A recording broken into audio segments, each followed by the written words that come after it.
Hello everyone, welcome you online class. Myself Neha Joshi, I am your science teacher. Hope you all are fit and fine at home. I am your science teacher in Navjyoti Global School. तो आज हम आपको class 8 की science पढ़ाएंगे जो कि हम NCERT की बुक से पढ़ेंगे। ठीक है, हम एनसीईआरटी की बुक से साइंस का first chapter crop production and management इस टॉपिक पे आज चर्चा करेंगे। पहेली एंड बूजो ये किसी के नाम है। Paheli and Boojho went to their uncle house during the summer vacation. Their uncle is a farmer. One day they saw some tools like khurpi, sickle, shovel, plough, etc. in the field. पहेली एवं बूझो ग्रीष्म अवकाश में अपने चाचा के घर गए थे। ठीक है, समर वैकेशन क्या होता है? ग्रीष्म अवकाश। Their uncle is a farmer, उनके अंकल क्या हैं? किसान। फार्मर को क्या कहते हैं? किसान। One day they saw some tools like khurpi, sickle, shovel, plough extra. उन्होंने खेत में कुछ औजार देखे जैसे खुरपी, सीकल को हम कहते हैं दराती, सोवल को हम कहते हैं बेलचा और प्लफ को हम कहते हैं हल। उन्होंने ये चीज़ें अपने अंकल के पास फील्ड में देखी थी। ठीक है,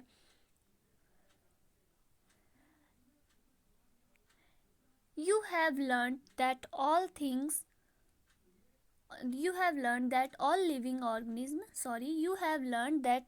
living organism require food. आप पढ़ चुके हैं कि सभी जीवों को भोजन की आवश्यकता होती है। Plant can make their food themselves, पौधे अपना भोजन स्वयं बनाते हैं। Can you recall how green plant synthesize their own food and animals including humans not make their own food, so where do animals get their food from? हम पहले पढ़ चुके हैं, हम इससे पहले अपनी फिफ्थ क्लास में सेवन्थ क्लास में आप लोग पढ़ चुके हैं कि पौधे अपना भोजन फोटोसिंथेसिस के द्वारा कैसे बनाते हैं और एनिमल्स, जानवर और ह्यूमन बींग्स अपने भोजन के लिए दूसरों पर निर्भर रहते हैं। But first of all, why do we have to eat food? परंतु सबसे पहले, फर्स्ट ऑफ ऑल का मतलब परंतु सबसे पहले हमें ये जानना आवश्यक है कि हम भोजन क्यों लेते हैं, हम भोजन क्यों ग्रहण करते हैं। You already know that energy from the food is utilized by organisms for carrying out their various body functions such as digestion, respiration and excretion. We get our food from plants or animal both. आप सभी यह जानते हैं कि सजीव भोजन से प्राप्त ऊर्जा का उपयोग, जो हम भोजन से ऊर्जा मिलती है उनका उपयोग विभिन्न जैविक प्रक्रमों में करते हैं, जैसे कि डाइजेशन को हम कहते हैं पाचन, रिस्पायरेशन को हम कहते हैं श्वसन एवं एक्सक्रेशन को हम कहते हैं उत्सर्जन। हम इन सब चीज़ों में ऊर्जा का यूज़ करते हैं जो कि हमें खाने से मिलती है। We get our food from plants, animal और बोथ। हम अपना भोजन कहाँ से पाते हैं? पौधों से, जंतुओं से और दोनों में से।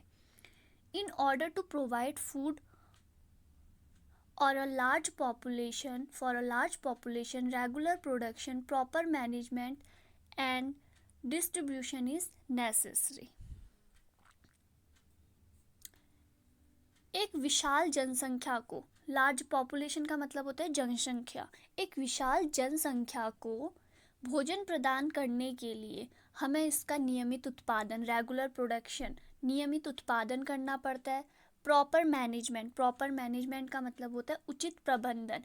हमें इसका नियमित उत्पादन, उचित प्रबंधन, ये सब चीज़ें और इसका वितरण, एक तो इसका प्रोडक्शन, इसका मैन्युफैक्चरिंग करना, प्रोडक्ट करना और इनका वितरण, ये सब चीज़ें सही ढंग से जब होंगी तभी हम रेगुलर खाना प्रोवाइड करवा पाएंगे। अब हमारा टॉपिक है एग्रीकल्चर प्रैक्टिस 1.1 एग्रीकल्चर प्रैक्टिसेस कृषि पद्धतियाँ।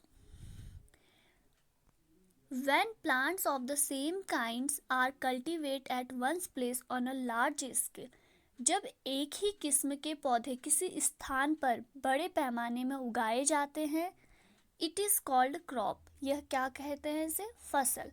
जब एक ही किस्म के पौधे किसी स्थान पर बड़े पैमाने में लगाए जाते हैं तो हम इसे क्या कहते हैं? फसल। For example crop wheat means that all plants grown in the field are that of wheat। उदाहरण के लिए गेहूं की फसल, उदाहरण के लिए wheat means गेहूं की फसल का अर्थ है कि खेत में उगाए जाने वाले सभी गेहूं के पौधे। You already know that crops are different types। You already know, आप सभी जानते हैं जो क्रॉप्स होती हैं, फसलें होती हैं, वो डिफरेंट टाइप्स भिन्न भिन्न प्रकार की होती हैं। Like cereals, vegetables and fruits, जैसे अनाज, वेजिटेबल, सब्जियां एंड फ्रूट्स, फल, फलदार, ठीक है, फ्रूट्स। जैसे फसलें अलग अलग होती है, हम कहते हैं फलों की फसलें, अनाज की फसलें और सब्जियों की फसल। तो फसलों को हम ऐसे डिवाइड कर सकते हैं। These can be classified on the basis of the season in which they grow। ये सभी विभिन्न प्रकार की जो ये सभी हैं ये अलग अलग आधारों पर वर्गीकृत हैं। मौसम के आधार पे ये अलग अलग फसलों के उसमें वर्गीकृत की गई हैं। India is a vast country. भारत एक विशाल देश है। The climatic condition like temperature, humidity and rainfall vary from one region to another. भारत एक विशालकाय देश है। यहाँ क्लाइमेट, ताप, ह्यूमिडिटी, आर्द्रता और रेनफॉल, वर्षा, ये तीनों चीज़ें क्लाइमेट के अकॉर्डिंग चेंज होती रहती हैं। Accordingly there is a rich variety of crops grown in different parts of the country. अतः देश के विभिन्न भागों में विविध प्रकार की फसलें उगाई जाती हैं। वैरायटी को विविध कहते हैं। Despite this diversity two broad cropping patterns can be identified. इस विविधता के बावजूद मोटे तौर पे फसलों को दो भागों में बांटा गया है। पहला है खरीफ क्रॉप्स, दूसरा है रबी क्रॉप्स, खरीफ की फसल और रबी की फसल। अब हम पढ़ेंगे खरीफ की फसल। The crop which are sown in the rainy season are called the crops which are sown in the rainy season are called kharif crops। वह फसलें जिन्हें वर्षा ऋतु में बोया जाता है उन्हें खरीफ की फसल कहा जाता है। The rainy season in India is generally from June to September. जो बारिश वर्षा ऋतु होता है भारत में वो जून से लेके सितंबर तक होता है। Paddy, maize, soyabean, groundnut and cotton are kharif crops. धान, मक्का, सोयाबीन, मूंगफली, कपास, ये आदि ये सभी खरीफ की फसलें हैं। अब आते हैं rabi crops. The crops grown in the winter season October to March are called rabi crops. अक्टूबर से मार्च तक उगाए जाने वाली फसलें रबी की फसलें कहलाती हैं। इनके अंदर आती हैं wheat, gram, P, mustard and linseed. गेहूं, चना, मटर, सरसों तथा अलसी, लिनसीड को कहते हैं अलसी, ये सभी रबी फसल के अंदर आती हैं। Beside these pulses and vegetable are grow during summer at many places। इसके अलावा कई स्थानों पर दालें और सब्जियां ग्रीष्म ऋतु में उगाई जाती हैं। Basic practices of crop production 1.2 है। 1.2 हमारा जो अगला टॉपिक है वो है basic practices of crop production, आधारिक फसल पद्धतियाँ। Cultivation of crops involves several activities undertaken by farmers over a period of time. फसल उगाने के लिए किसान को अनेक क्रियाकलाप सामयिक अवधि में करने पड़ते हैं। ये जो फसलें होती हैं इनको उगाने के लिए जो हमारे फार्मर्स होते हैं उनको बहुत सारी प्रोसेस करनी पड़ती हैं, क्रियाकलाप करने पड़ते हैं उनके टाइमिंग पे। ये नहीं कि अभी अभी आज नहीं तो कल करेंगे, जो सही टाइम होता है उसी टाइम पे उन्हें वो सारी प्रोसेस अपने क्रॉप्स को उगाने के लिए करने पड़ते हैं। You may find that these activities are similar to those carried out by a gardener or even by you when you grow ornamental plants in your house. आप देखेंगे कि जो ये हम नॉर्मल प्रोसेस कर रहे हैं, क्रियाकलाप, प्रोसेस को कहते हैं क्रियाकलाप, उस प्रकार के हैं जिनका उपयोग माली अथवा आप सजावटी पौधे उगाने के लिए करते हैं। जब हम घर में कोई पौधा उगाने के लिए क्या क्या करते हैं, मिट्टी को खोदते हैं, ढंग से पौधे को लगाते हैं, उसे पानी देते हैं, उसकी सेफ्टी करना, ये सब चीज़ें हम करते हैं। ऐसा ही कृषि पद्धतियों में भी किया जाता है। These activities or tasks are referred to as agriculture practices which are listed below. ये क्रियाकलाप अथवा कार्य कृषि पद्धति जो आगे दिए गए हैं इनमें किए जाते हैं। देखो, पहला है प्रिपरेशन ऑफ सॉइल, फिर है सॉविंग, फिर है adding manure and fertiliser, fourth step है irrigation, fifth protecting from weeds, sixth harvesting, seven storage. 7 process है। पहला है प्रिपरेशन ऑफ सॉइल, मिट्टी तैयार करना। दूसरा है सॉविंग, सॉविंग मतलब बुआई, खुदाई करना। तीसरा है एडिंग मैन्यूअर एंड फर्टिलाइजर, खाद एवं उर्वरक देना। इरिगेशन, सिंचाई करना। प्रोटेक्टिंग फ्रॉम वीड्स, खरपतवार, वीड्स मतलब खरपतवार, या आप कह सकते हैं कीड़े जो फसलों को खराब करते हैं, उनसे प्रोटेक्टिंग, सुरक्षा करना।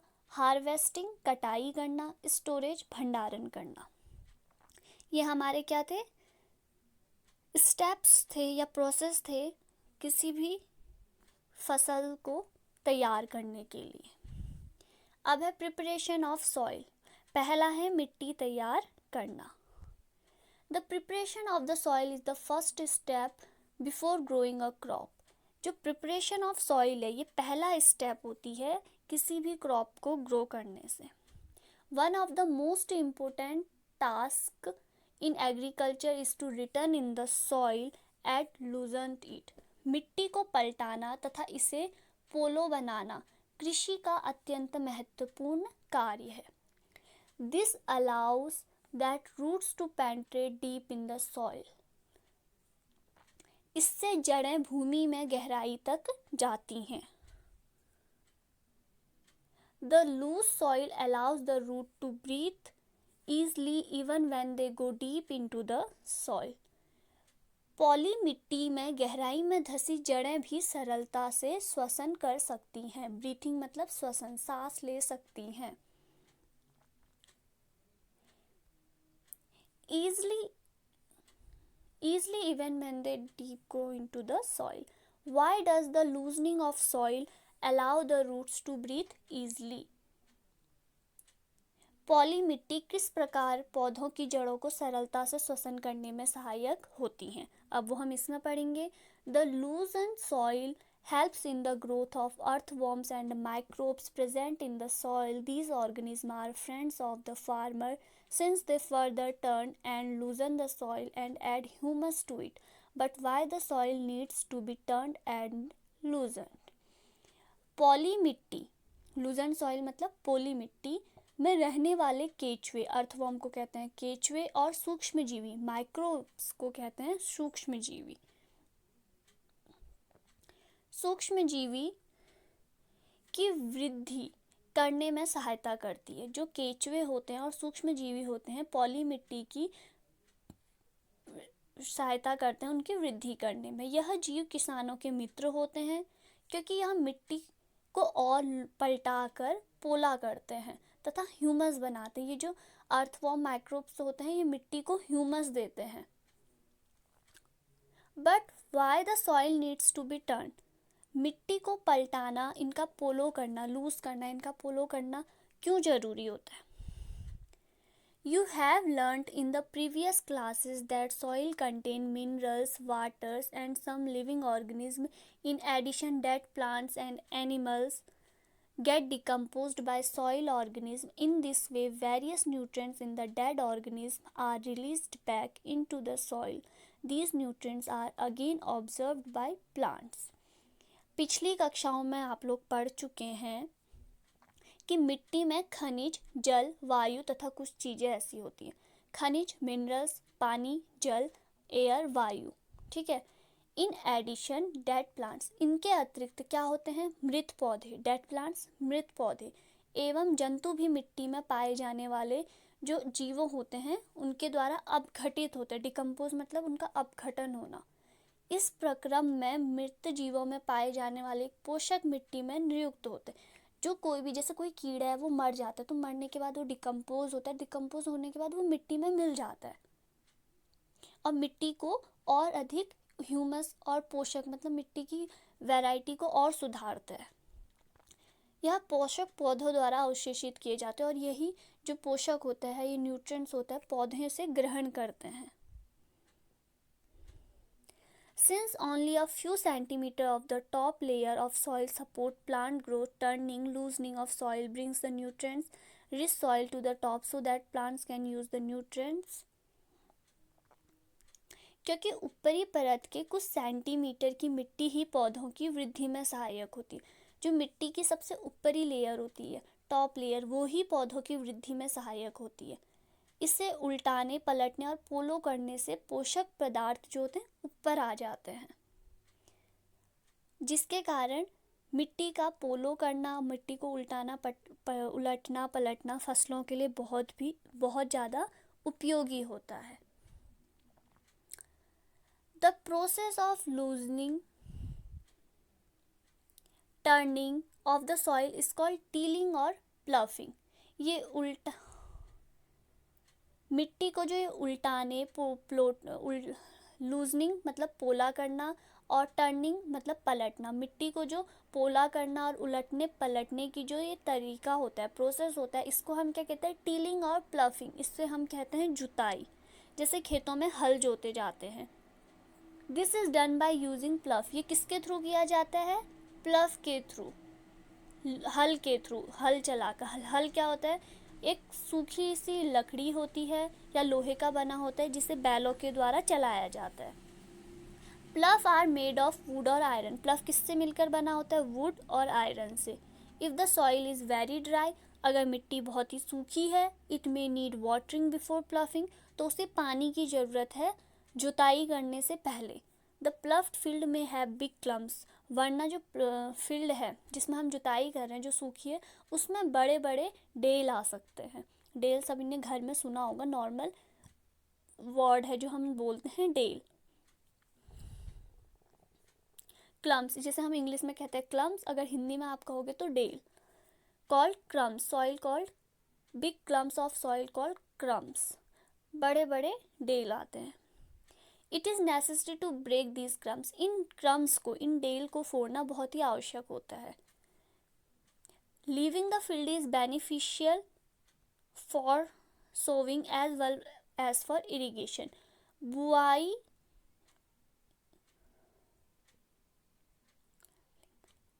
Levelling the field is beneficial, field को लेवल में लाना मतलब उन सारे डेलों को फोड़ना और उनको बराबर से लेवल में रखना, ये हमारे इरिगेशन के लिए बहुत अधिक महत्वपूर्ण है। जब खेत बराबर होगा, अगर कहीं पे ज़्यादा बड़ा कहीं पे छोटा होगा तो कहीं पानी बारिश आएगी तो कहीं पे पानी रुक जाएगा और कहीं पे पानी बिल्कुल नहीं जाएगा, इसलिए खेत को बराबर करना बहुत ही आवश्यक होता है। Sometime manure is added to the soil, कभी कभी जुताई से पहले खेतों में खाद डाली जाती है। Soil before tilling, this helps in proper mixing of manure with soil, the soil is moistened before sowing. इससे जुताई के समय खाद मिट्टी से मिल जाती है। जब पहले खेतों में जोतने से पहले खाद डाल देते हैं ताकि जब खेतों की जुताई हो तो मिट्टी और खाद आपस में मिल जाए और पौधों को अच्छी तरह से ह्यूमस प्रदान करे। एग्रीकल्चर इम्प्लीमेंट्स, कृषि औजार। Before sowing the seeds, it is necessary to break soil clumps to get better yield. अच्छी उपज के लिए बुआई करने से पहले मिट्टी को हमें भुरभुरा करना आवश्यक है। This is done with the help of various tool. जो बड़े बड़े डेल आते हैं उनको फोड़ना बहुत ही आवश्यक है। और ये हम किससे करते हैं? कुछ टूलों की सहायता से। कुछ टूल्स मतलब औजार। The main tool used for this purpose are the plough, hoe and cultivator. जो मेन औजार है वो क्या है? प्लफ हल, होय कुदाली एंड कल्टीवेटर को हम कल्टीवेटर ही कहते हैं। प्लफ क्या होता है? अभी बताया था हमने, वुड और आयरन से मिला होता है। This is being used since ancient times for tilling the soil, adding fertilizer to the crop, removing the weed and turning the soil. This is made of wood and is drawn by a pair of bulls or other animal, horses and camels. It contains a strong triangular iron strip called ploughshare. The main part of the plough is long log of wood which is called plough shaft. There is a handle at one end of the shaft. The other end is attached to a beam which is placed on the bull necks. One pair of bull and a man can easily operate the plough. देखो, मैं इन sentence को तोड़ तोड़ के पढ़ सकती थी, पर अब आपकी क्लास का लेवल बढ़ चुका है, आप क्लास 8th में पढ़ चुके, तो आपका थोड़ा प्रोनाउंसिएशन अच्छा होना चाहिए। इसलिए जहाँ तक कोशिश हो, पहले आप एक पूरे पैराग्राफ को इंग्लिश में पढ़िए। जो जो मीनिंग आपको टफ लग रहे हैं उनको डिक्शनरी में सर्च कीजिए, उनका प्रोनाउंसिएशन करना सीखिए, ताकि आपको बहुत हेल्पफुल होगा। ठीक है, अब हम पढ़ रहे थे प्लफ के बारे में, हल। This is being used since ancient मतलब प्राचीन काल से। प्राचीन काल से ही हल का उपयोग जुताई के लिए किया जाता है। ठीक, जुताई करने से पहले उर्वरक मिलाने व खरपतवार निकालने एवं मिट्टी को खुरचने के लिए किया जाता है। जो हम प्लफ का यूज किस लिए करते हैं? जुताई के लिए, उर्वरक को मिलाने के लिए, और खरपतवार जो भी हम वीड्स डालते हैं, रिमूविंग द वीड्स, खरपतवार निकालने एवं मिट्टी को खुरचने के लिए करते हैं। This is made of would and is drawn by a pair of bulls. यह लकड़ी से बना होता है यह औजार, जिसे बैलों की जोड़ी, पेयर ऑफ बुल्स मतलब बैलों की जोड़ी या अदर एनिमल, हॉर्स या कैमल के जोड़ों की सहायता से खींचा जाता है। It contains a strong triangular iron strip called ploughshare.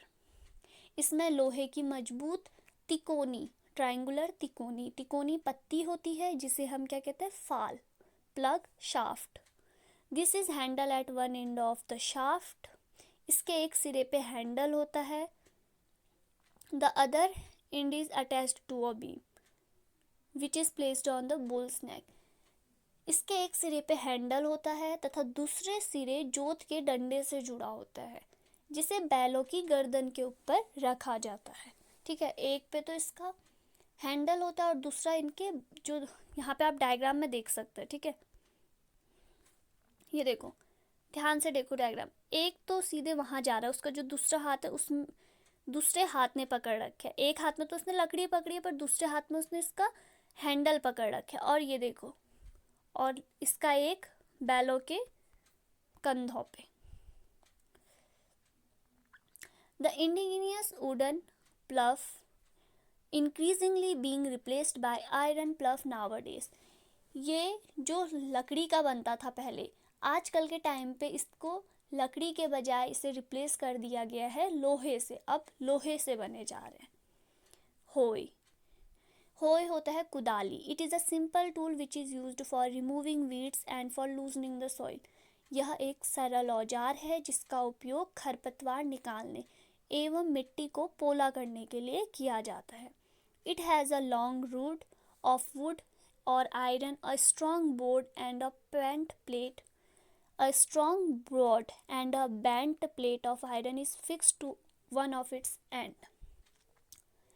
इसमें लकड़ी अथवा लोहे की छड़ी होती है, जिसके एक सिरे पे लोहे की चौड़ी और मुड़ी प्लेट लगी होती है।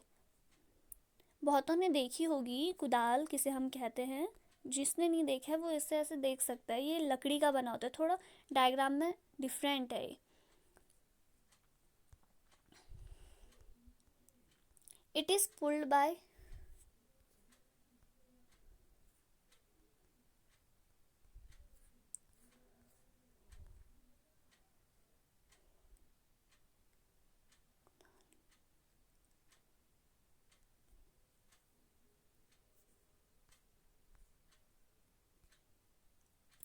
Works like a blade. इसका एक सिरा कैसे काम करता है? ब्लेड की तरह। It is pulled by animals. ये जानवरों के द्वारा या पशुओं के द्वारा खींचा जाता है। Cultivator. Nowadays ploughing is done by tractor driving cultivator। आजकल के टाइम पे जुताई ट्रैक्टर ड्राइवन कल्टीवेटर, ट्रैक्टर द्वारा संचालित कल्टीवेटर से की जाती है। The use of cultivator saves labour and time. Cultivator के उपयोग से श्रम और टाइम, लेबर मतलब श्रम और टाइम मतलब समय, दोनों की बचत होती है। आप ये देख सकते हैं cultivator driving by a tractor. अगला स्टेप टॉपिक है इसमें sowing. 1.4 sowing is an important part of crop production. बुआई फसल उत्पादन का सबसे महत्वपूर्ण चरण होता है। Before sowing good quality clean and healthy seeds of a good variety are selected. बुआई करने से पहले साफ और अच्छी क्वालिटी के सीड की वैरायटी को चुना जाता है। Farmer prefer to use seeds which give high yield. फार्मर उन बीजों को प्राथमिकता देते हैं जिनसे उपज ज़्यादा होती है।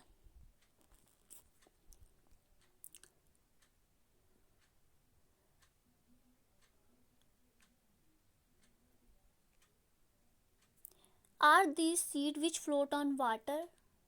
Would those be lighter or heavier than those which sink? Why would be they lighter? Damaged seeds become hollow and are thus lighter, therefore they float on water। ये एक एक्टिविटी है। इसमें कह रहा है क्या कुछ बीज जल के ऊपर तैरते हैं। जब खेतों का चयन किया जाता है तो उनको पहले खेतों में बीजों का जो चयन किया जाता है उनको हम पहले क्या करते हैं, पानी में भिगो देते हैं। तो इससे कुछ तो हल्के होते हैं और कुछ भारी होते हैं, और जो क्षतिग्रस्त डैमेज बीज होते हैं वो खोखले होते हैं। ठीक है, अतः जो हल्के और खोखले होते हैं वो पानी के ऊपर तैरने लगते हैं और जो भारी होते हैं वो नीचे बैठ जाते हैं। This is a good method of for separating goods. यह एक अच्छी मेथड, अच्छा तरीका है जिससे हम क्षतिग्रस्त बीजों को अलग कर सकते हैं और हेल्दी बीजों का यूज़ बुआई के लिए कर सकते हैं। Before sowing one of the important task is know to about the tool. बुआई करने से पहले बुआई से संबंधित औजारों के बारे में जानना आवश्यक है। Traditional tool. The tool used traditionally for sowing seed is shaped like a funnel.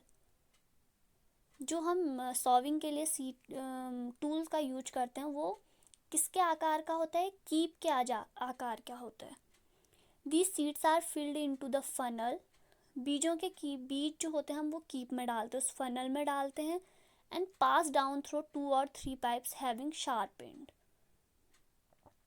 और यह 2 या 3 नुकीले सिरों वाले पाइप से गुजरता है। These end pierce into the soil and place seeds there. ये सिरे मिट्टी को भेदकर बीज को स्थापित कर देते हैं।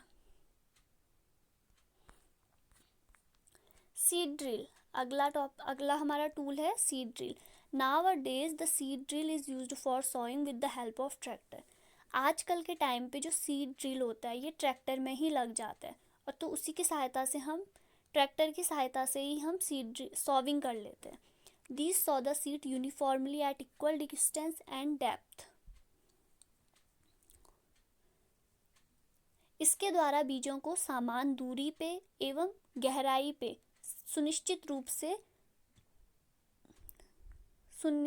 से बुआई के बाद मिट्टी द्वारा ढक दिया जाता है।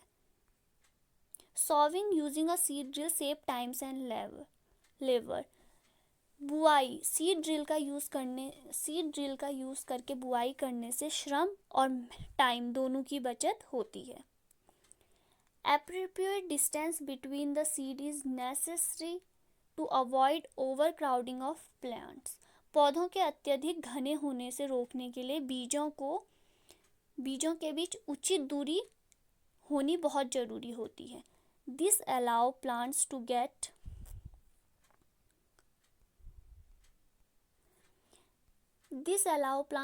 sufficient sunlight, nutrients and water from the soil.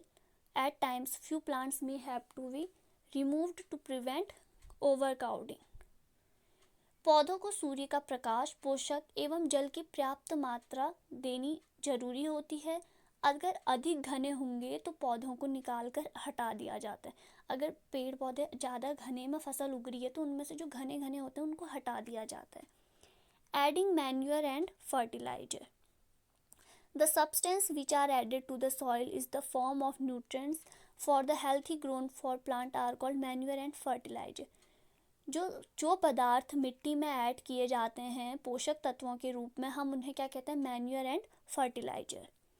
Soil supplies mineral nutrients to the crop. मिट्टी फसल को खनिज पदार्थ प्रदान करती है। These nutrients are essential for the growth of plants. In certain areas, farmers grow crop after crop in the same field. यह पोषक पौधों की वृद्धि के लिए आवश्यक है। कुछ क्षेत्रों में in certain areas, farmer grow crop after crop in the same field. Farmer उगाते हैं, मतलब पहले एक खेत में उन्होंने फसल उगाई, उसके बाद उसी खेत में दोबारा से वो फसल उगाएंगे। This field is never left uncultivated, जिससे कि वो खेत कभी भी खाली नहीं रहता, उसमें हमेशा कल्टीवेशन होता रहता है। Imagine what happen to the nutrients. तो इमेजिन करो कि पोषक तत्वों के साथ क्या होता होगा। Continuous cultivation of crop make the soil poor. लगातार फसल का उत्पादन मिट्टी को कमज़ोर बना देता है या मिट्टी से खनिज पदार्थों को नष्ट कर देता है। Therefore, farmers have to add manure to their field to replenish the soil with the nutrients. जिसकी वजह से फार्मर्स को आवश्यकता है अपने खेतों में उर्वरक या फर्टिलाइजर डालने की, जिससे पोषक तत्व मिट्टी को मिल सके। This process is called manuring. यह प्रोसेस क्या कहलाती है? मैन्यूरिंग। इम्प्रॉपर और insufficient manuring result in a weak plants. अगर गलत तरीके से और कम मात्रा में मैन्यूरिंग हो रही है तो उसका हमें रिजल्ट किस में मिलेगा? प्लांट में, हमें कमज़ोर प्लांट मिलेंगे। Manure is an organic substance obtain from decomposition of plant और एनिमल वेस्टेज। जो खाद होती है एक कार्बनिक पदार्थ है, कार्बनिक या जैविक पदार्थ है, जो कि हमें अपघटन से प्राप्त होती है। किसके? प्लांट और एनिमल के वेस्ट से। प्लांट और एनिमल के वेस्ट से, उनके अपघटन होने से हमें मैन्योर प्राप्त होता है। Farmer dumps plant and animal waste in pits at open places. जंतुओं के जो फार्मर होते हैं वो पेड़ पौधों के और एनिमल के जो भी उनका अवशेष होता है उनको एक गड्ढे में डाल देते हैं और उसे अपघटन होने के लिए खुला छोड़ देते हैं। और जो ये अपघटन होता है, डिकम्पोजिशन होता है, ये माइक्रो ऑर्गेनिज्म द्वारा होता है, सूक्ष्म जीवों के द्वारा होता है। The decomposed matter is used as organic manure. फिर यह अपघटित पदार्थ खाद के रूप में यूज किया जाता है। Fertilizer are chemicals which are rich in particular nutrients. How they different from manure? Fertilizer are produced in factories. Some example of fertilizer: urea, ammonia, sulfate, superphosphate, potash, nitrogen, phosphorus, potassium. ठीक है, हमने manure तो पढ़ा, खाद क्या होते हैं, पर अब हम पढ़ेंगे उर्वरक क्या होता है। फर्टिलाइजर को क्या कहते हैं? उर्वरक। फर्टिलाइजर जो होते हैं एक रासायनिक पदार्थ होता है, केमिकल पदार्थ होता है, जो कि फैक्ट्रियों में उत्पादन होता है। और इनके कुछ उदाहरण हैं जैसे urea, ammonia, sulphate, super, potash, nitrogen, phosphorus. The use of fertilizer has helped farmers to get better yield of crops such as wheat, paddy and maize. But excessive use of fertilizer has made the soil less fertilizer. Fertilizer have also become a source of water pollution. Therefore, in order to maintain fertility of the soil, we have to substitute fertilizer with organic manure or leave the field uncultivated in between two crops. Fertilizer का उपयोग किसान गेहूं, धान, मक्के जैसी फसलों में अच्छी उपज के लिए करते हैं, परंतु अधिक मात्रा में उर्वरक या फर्टिलाइजर का उपयोग करने से मिट्टी की उर्वरता नष्ट हो जाती है या कम हो जाती है। और जो फर्टिलाइजर होते हैं केमिकल होते हैं, तो इससे वाटर पॉल्यूशन, जल प्रदूषण होने की भी संभावना होती है। मिट्टी की उर्वरता को हम बढ़ाने के लिए हमें फर्टिलाइजर के स्थान पे जैविक खादों का उपयोग करना चाहिए, या फिर दो फसलों के बीच में खेत को कुछ समय के लिए बिना उगाए छोड़ देना चाहिए। The use of manure improves soil texture as well as its water retaining capacity. It replenishes the soil with nutrients. Another method of replenishing the soil with nutrients is through crop rotation. This can be done by growing different crops alternately. Earlier, farmers in northern India used to grow legumes as fodder in one season and wheat in the next season. This helped replacement. Farmers are being encouraged to adopt this practice. In the previous class, you have learnt about rhizobium bacteria. These are present in the noodles of roots, leguminous plant. They fix atmospheric nitrogen. खाद के उपयोग से मिट्टी में गांठें और मिट्टी जो जल को सोखती है, उसकी भी उस मिट्टी की क्षमता कम होने लगती है। इससे मिट्टी में जो भी जितनी भी आवश्यक तत्वों की आवश्यकता होती है वो कम होने लगती है। मिट्टी में जो पोषक तत्व है, न्यूट्रॉन्स की पोषकता को सही नियमित रखने के लिए हम अन्य तरीकों का भी यूज कर सकते हैं, जैसे कि क्रॉप रोटेशन, फसल का चक्रण। इसमें ऐसा करा जाता है जैसे कि पहले में आपने कुछ ऐसी फसलें उगाई जो नाइट्रोजन को ले रही हैं, फिर उसके बाद कुछ उसी खेत में कुछ ऐसी फसलें उगाई जो उसके बदले में खेत को नाइट्रोजन दोबारा दे रही है। जैसे कि उत्तर भारत में, नॉर्दर्न इंडिया में किसान क्या करते हैं, एक ऋतु में पहले क्या करते हैं, गेहूं पहली वाली ऋतु में वो फलीदार चारा, ठीक है, किसान पहले वाली ऋतु में फलीदार चारा ल्यूग्यूमियस एज अ फोडर उगाते हैं, और अगले ही सीजन में दूसरे टाइम पे वो उसमें क्या उगाते हैं, गेहूं, जिससे कि नाइट्रोजन का उसमें पूरे रूप से चक्रण होता रहता है। इन द प्रीवियस क्लास, आप पिछली कक्षाओं में हमने किसके बारे में पढ़ा था, राइजोबियम बैक्टीरिया। राइजोबियम बैक्टीरिया पौधों की जड़ ग्रंथिकाओं में मिलता है, ठीक है, जड़ों में मिला जाता है, जो नाइट्रोजन का स्थिरीकरण करता है। ये यहाँ पे हमारा difference between fertilizer and manure. देखो, फर्टिलाइजर मैन मेड बना होता है और ये केमिकल सब्सटेंस होता है, जबकि मैन्यूर नेचुरल है।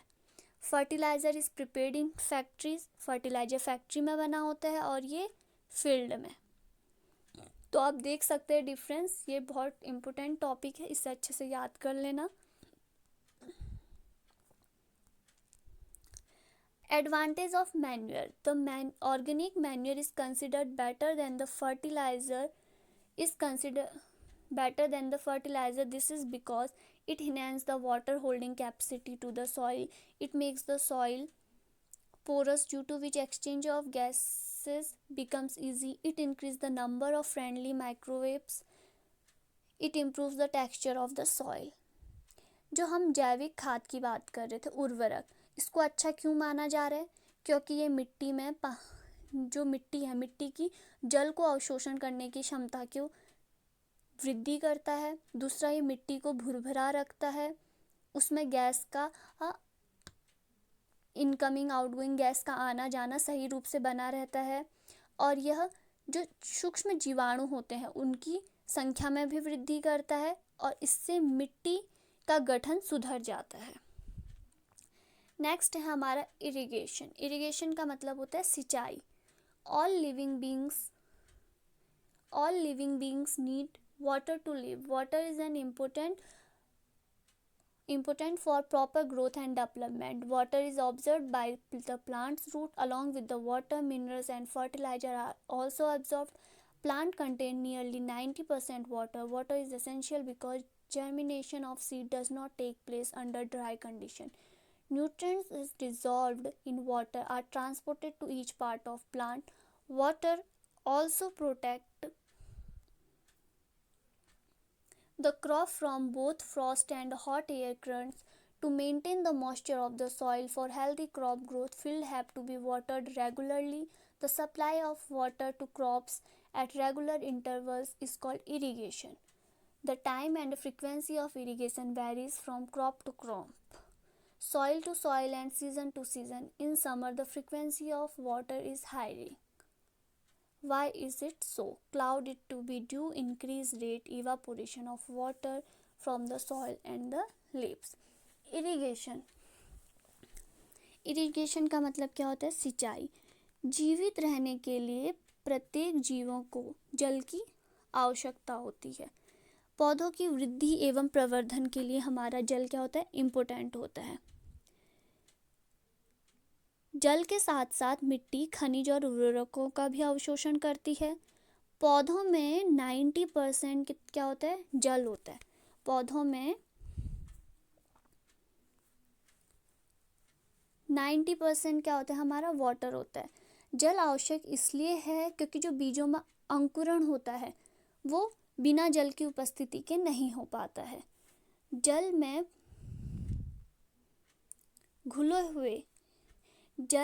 घुले हुए पोषक तत्वों का स्थानांतरण भी प्रत्येक भाग में बिना जल की सहायता से नहीं हो पाता है। फसलों को पाले एवं गर्म हवा से रक्षा करते हैं। फसलों की वृद्धि एवं मिट्टी की नमी के लिए आवश्यक होते हैं। निश्चित अंतराल पर खेतों को जल देना क्या कहलाता है? सिंचाई कहलाता है। सिंचाई का समय एवं बारंबारता फसलें, मिट्टी एवं ऋतुओं में भिन्न भिन्न होता है। जैसे गर्मियों के टाइम पे हमें ज़्यादा सिंचाई देनी पड़ती है। वर्षा ऋतु के टाइम पे या जब रेनी डेज होते तब हमें कम सिंचाई की आवश्यकता होती है। Source of irrigation. Source of irrigation क्या क्या होते हैं? The source of irrigation are well, tubewell, pond, lake, river, dams and canals. ये देखो traditional method of irrigation. Traditional method of irrigation में क्या थे हमारे? मोट, पुली सिस्टम, चेन पंप। यहाँ पे दिखाया है मोट, ये चेन सिस्टम, ये धेकली और ये राहत। ये 4 सिस्टम है। लीवर सिस्टम, ढेकली एंड राहट। इससे आप क्या पढ़ेंगे? राहट, लेवर सिस्टम, उत्तोलक तंत्र। Modern method of irrigation. Modern method of irrigation के अंदर क्या क्या है हमारे?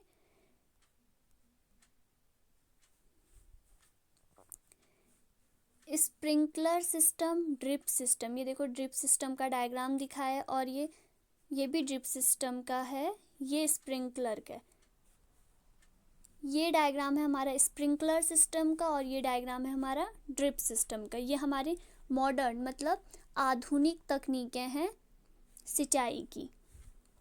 Sprinkler system, this system is more useful and have on land where sufficient water is not available. The perpendicular pipes having rotating nozzles on top are joined to the main pipeline at regular intervals. When water is allowed to flow through the main pipe under pressure with the help of pump, it escapes from the rotating nozzle. It gets sprinkled on the crop as it is raining. Sprinkler is very useful for lawns, coffee plantation and several other crops. Sprinkle का मतलब होता है छिड़काव तंत्र। छिड़काव तंत्र, इस विधि का उपयोग असमतल भूमि, एक होता है समतल भूमि मतलब प्लेन, एक होता है असमतल भूमि के लिए किया जाता है जहाँ पर जल की बहुत कम मात्रा उपलब्ध होती है। इनमें नलों के ऊपरी सिरे पर घूमने वाले नोजल लगे रहते हैं। जैसे खेत होंगे, खेतों के किनारे से पाइप जाते हैं और पाइपों में नोजल लगे रहते हैं और ये नोजल ऊपर को थोड़ा अपवर्ड होके फिर डाउन की ओर झुके होते हैं और ये निश्चित दूरी पे खड़े रहते हैं। जब पानी पाइप की सहायता से जाता है तो नोजल से पानी बाहर निकल के पौधों को छिड़कता है। इस विधि का यूज़ टमाटर की खेती में भी किया जाता है, आलू की खेती में भी किया जाता है और कॉफ़ी में किया जाता है, कॉफ़ी प्लांटेशन में। नेक्स्ट है हमारा drip system. Drip system, in this system water falls drop by drop directly near the root, so it is called drip system. It is best technique of watering fruit, plants, gardens and tree. Water is not wasted at all. It is a boon in region where availability of water is poor.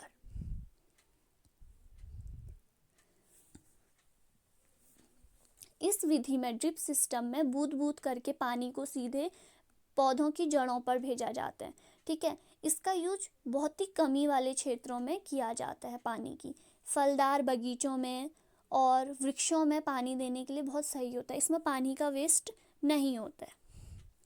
Next है protection of weeds. Protection of weeds का मतलब है खरपतवार की सुरक्षा।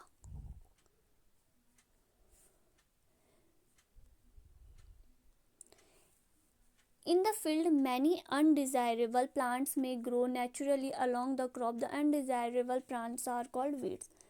खेतों में फसल के दौरान बहुत सारी ऐसे पेड़ पौधे उग जाते हैं जिनकी आवश्यकता हमें नहीं होती है, तो उनको हम क्या कहते हैं? खरपतवार। The removal of weeds is called weeding. इन खरपतवारों को खेत से निकालने को ही वीडिंग मतलब निराई कहते हैं। Weeding is necessary since wheat competes with the crop plants water, nutrients, space and light. Thus, they affect the growth of the crop. Some weeds interface even in harvesting may be poisonous for animals and human beings.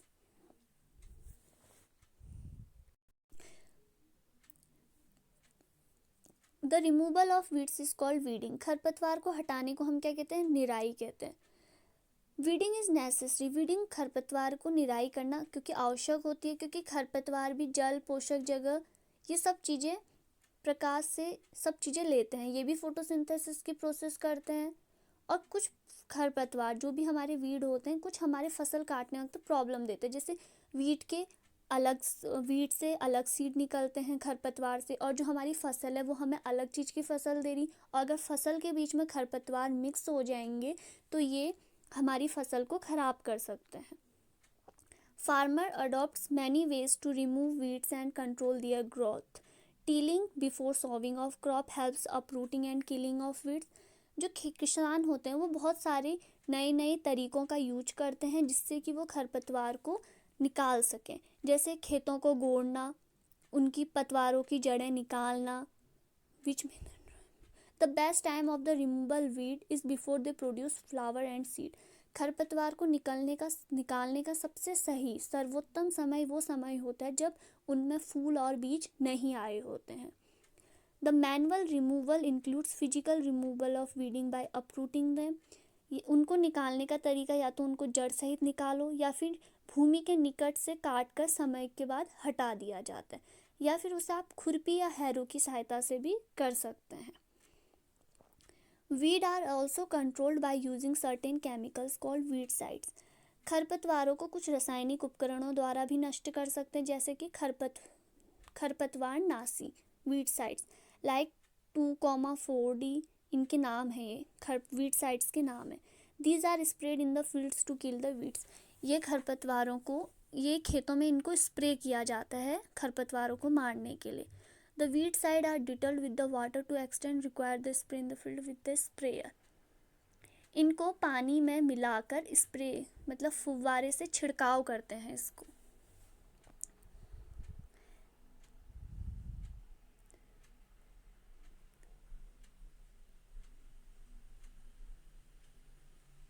जो ये खरपतवार होते हैं, ये अगर हम रासायनिक खरपतवार का यूज़ करते हैं तो ये खरपतवार का तो नाश करते ही हैं, पर उसके साथ साथ ये हार्मफुल होते हैं। इनको जब भी आप खेतों में डालें तो इससे पहले अपना सेफ्टी पूरी करनी चाहिए, अपना मुंह बंद करना चाहिए, कहीं हम इसका स्प्रे ना करें क्योंकि ये हेल्थ के लिए बहुत ख़राब होते हैं। यहाँ पे डायग्राम में दिखाया है, देखो वो स्प्रे करने से पहले उसने अपने मुंह में मास्क लगा रखा है अपनी सेफ्टी के तहत, ताकि उसके नाक या मुंह के जरिए उसके शरीर में ना जाए और कोई शरीर में ऐसा रिएक्शन ना करे जिससे वो बीमार पड़े, क्योंकि वो एक टाइप का रासायनिक स्प्रे है।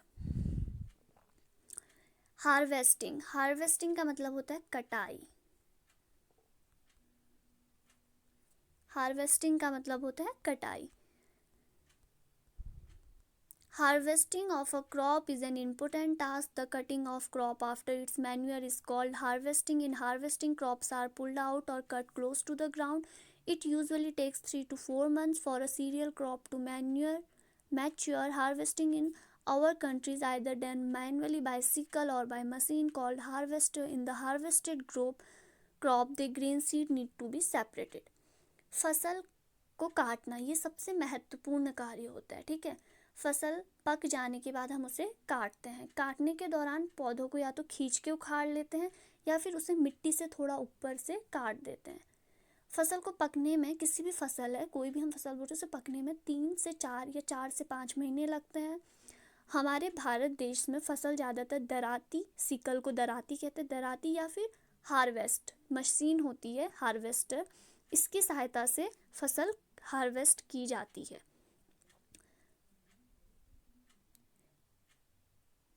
हमारी जो मशीन होती है हार्वेस्टर, ये काटी गई फसल के बीजों को अलग, मतलब बीजों को अलग करती है और भूसों को अलग कर देती है।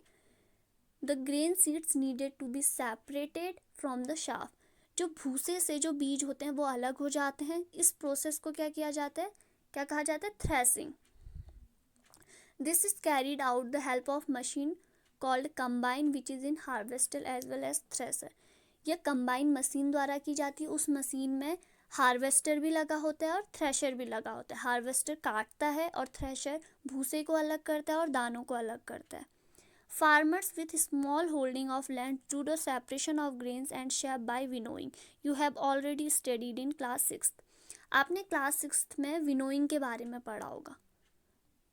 जो फार्मर्स गांव घरों में रहते हैं, जो बहुत ही डेवलप एरियाज़ में नहीं रहते हैं, जहां ये मशीन की फैसिलिटी नहीं कराई जा सकती, जैसे कुमाऊं रीजन है, गढ़वाल रीजन है उत्तराखंड के अंदर, यहाँ की खेती प्लेन खेती नहीं होती। कुछ जगह प्लेन खेती होती है, बट प्योर पहाड़ी इलाके में प्लेन खेती नहीं होती। खेत कैसे होते हैं, सीढ़ी नुमा, जिनमें आप मशीनों का यूज़ नहीं कर सकते हो। तो उसमें क्या करते हैं, दराती के जरिए उनको फसलों को काटा जाता है और विनोइंग के जरिए उनको अलग अलग किया जाता है। नेक्स्ट है हमारा storage. Storage of produce is an important task. If the harvest grain are to kept for longer time, they should be kept from moisture, insect, rat and microorganisms. Harvested grains have all moisture. If freshly harvested grain are stored with drying, they may get spoiled or attacked by organisms, making them unfit for use or for germination. Hence, before storing them, the grains are properly dried in the sun to reduce the moisture in them. These prevent the attack of insect, pest, bacteria and fungi. अब फसल कटाई के बाद आता है उसका भंडारण। Storage का मीन्स होता है भंडारण। भंडारण करना, किसी भी चीज़ को स्टोरेज करना बहुत ही इम्पोर्टेंट कार्य होता है। इसमें फसल को अधिक समय के रखने के लिए उसको नमी से, उसे कीड़ों से, बारिश से, सब चीज़ों से बचाने के लिए पूरी तरह से स्टोरेज सुरक्षित करके रखा जाता है। जो हमारा ताज़ी फसल होती है उसमें मॉइस्चराइज अधिक होती है, तो उस फसल को फसल को अच्छे से सुखा के भंडार करा जाता है तथा उनमें उसको धूप में अच्छी तरह सुखाया जाता है जिससे उसकी नमी में कमी आ जाए। अगर उसे धूप में आप प्रॉपर नहीं सुखाओगे, आपने आज ही काटा और कल ही आपने उसे स्टोर कर दिया, तो उसमें कीड़े लग जाएंगे जो हमारे दानों को ख़राब कर देते। बहुत छोटे कीड़े होते हैं जो दानों को अंदर ही अंदर पूरा ख़राब कर देते हैं। इसलिए फसल को जितना हो सके अच्छे से सुखाना चाहिए, फिर उसका स्टोरेज अच्छे से करना चाहिए जहाँ वो कीड़ों से, चूहों से या फिर कोई भी नमी, आर्द्रता, बाहरी एटमॉस्फेयर से बच सके। और या फिर उनमें आप कीड़ों से बचाने के लिए बहुत सारी ये दवाइयाँ आती हैं, उन दवाइयों को छोटे छोटे से बना के उन बीजों में डाल सकते हो। Farmers store grains in jute bags और अ मेटलिक बिन्स। जो फार्मर्स होते हैं, किसान होते हैं, वो अपने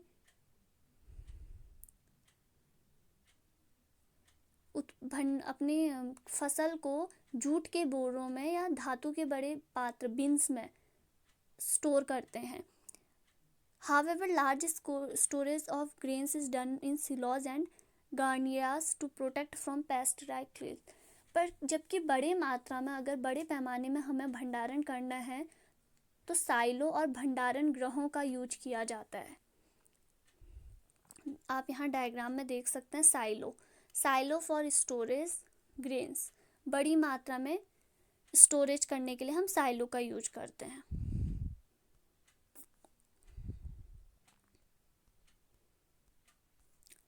Dried neem leaves are used for storing food grains at home. For storing large quantities of grains in big godowns, specific chemical treatments are required to protect them from pests and microorganisms।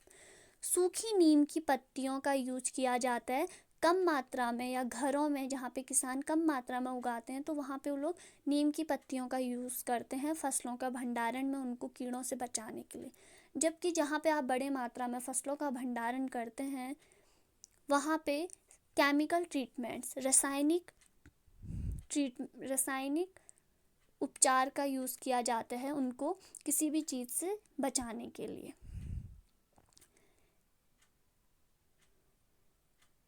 After completing this table, ये ऊपर पे table दी है जिसमें food और sources लिखा है। Many people living in coastal areas consume fish as a major part of their diet। बहुत सारे लोग तटीय क्षेत्रों में रहते हैं जहाँ वो मछली को अपना मुख्य आहार उनका मछली होता है। In the previous classes we have learned about the food that we obtain from plants. हमने इससे पहली कक्षाओं में पढ़ा है उन भोजनों के बारे में जो हमें पेड़ पौधों से मिलता है। We have just seen that the process of crop production involves a number of steps. तो हम देख सकते हैं कि फसल उत्पादन में कितनी सारे स्टेप्स लगते हैं, sowing, seeding, etcetera etcetera. Similarly, animals reared at home or in farms have to provide with proper food, shelter and carry. When this is done a large scale, it called animal husbandry। Animal husbandry का मतलब होता है पशु पालन।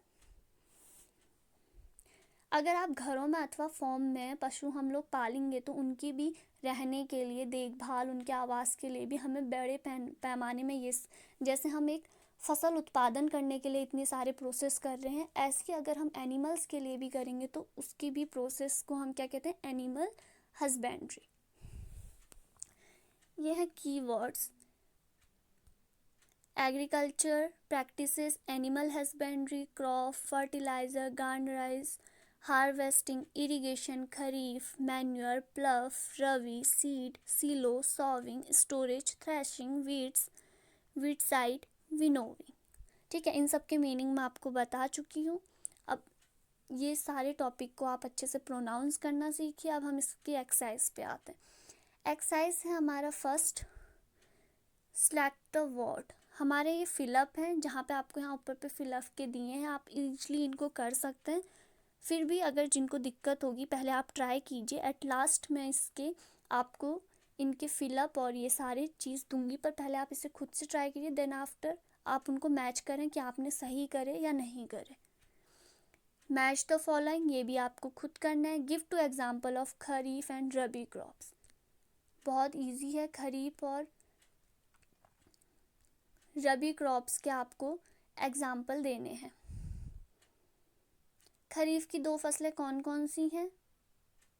खरीफ की दो फसलें हमारी धान और मक्का, और रबी की हमारी दो फसलें गेहूं और चना। खरीफ की फसलें धान और मक्का, धान को आप क्या लिखेंगे, वीट, मक्के को मेज। ऐसी रबी गेहूं और चनों का भी आप इंग्लिश में खुद लिखेंगे। Right a paragraph in your words in each of the following. Preparation of soil, sowing, weeding, threshing. इनमें पैराग्राफ लिखना है।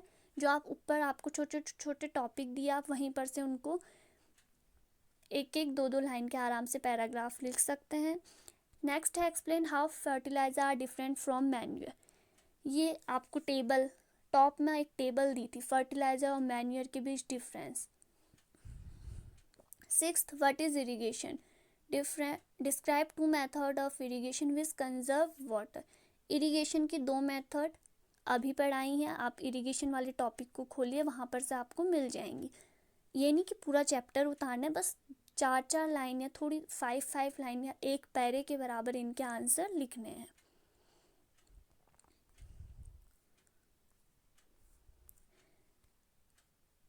नेक्स्ट है इस wheat is sown in the kharif season what would happen discuss। यदि गेहूं खरीफ ऋतु में उगाया जाता है तो क्या होगा, चर्चा कीजिए। What are weeds, how can we control them। खरपतवार क्या है, उनके नियंत्रण कैसे किया जाएगा। Arrange the following boxes in proper to make a flow chart of sugarcane production। ये हमें बॉक्स दिया है, हमें इनको प्रॉपर ढंग से इनमें लिख, सबसे पहला स्टेप क्या आएगा, देखो हमें शुगर केन गन्ने की खेती हो रही है तो उसके प्रोडक्शन के लिए हमें इसको स्टेप वाइज लिखना है। तो सबसे पहले क्या होता है, प्रिपरेशन ऑफ सॉइल, फिर क्या आएगा second step, ploughing the field, फिर क्या आएगा थर्ड, सॉविंग। तो ऐसे आपको इनके नंबर वाइज स्टेप्स लिखने हैं। So hope you all understand. तो मैंने जितना भी आपको पढ़ाया आपको समझ में आया होगा। अगर कोई क्वेरीज है तो मैं अभी इसके आंसर आपको लास्ट में प्रोवाइड कराऊंगी, आप इसे अच्छे से देखिए और अच्छे से प्रोनाउंस करते हुए अच्छे से पढ़िए। ये देखो क्वेश्चन नंबर 1 था हमारा फिल इन द ब्लैंक्स। ठीक है, फिल इन द ब्लैंक्स के यहाँ पे आपके फिलअप्स दिए हैं। अगर आपको चेक करना है तो आप यहाँ पर से चेक कर सकते हैं। पहले में आपका माइक्रोस्कोप है, सेकंड में नाइट्रोजन, थर्ड में ईस्ट, फोर्थ में बैक्टीरिया। नेक्स्ट है आपका tick the correct answer.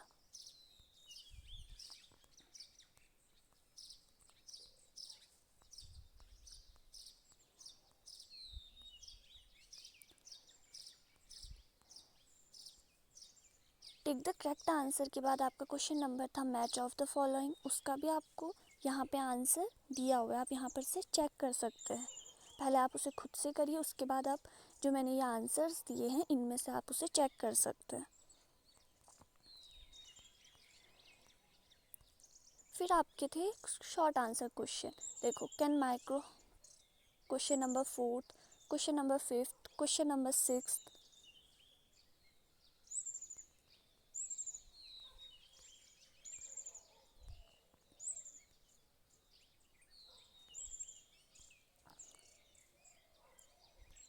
Question number 7, question number 8,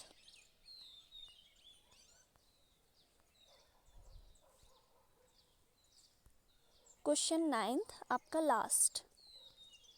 तो जिसने भी अगर आंसर में जिसको भी दिक्कत हो रही है कि मैंने आंसर सही किया है या नहीं किया है, तो आप इन आंसर से चेक कर सकते हैं कि आपने सही किए हैं या नहीं किए हैं। ठीक है, इसमें नाइन्थ क्वेश्चंस तक के आपको सारे आंसर्स अवेलेबल हैं।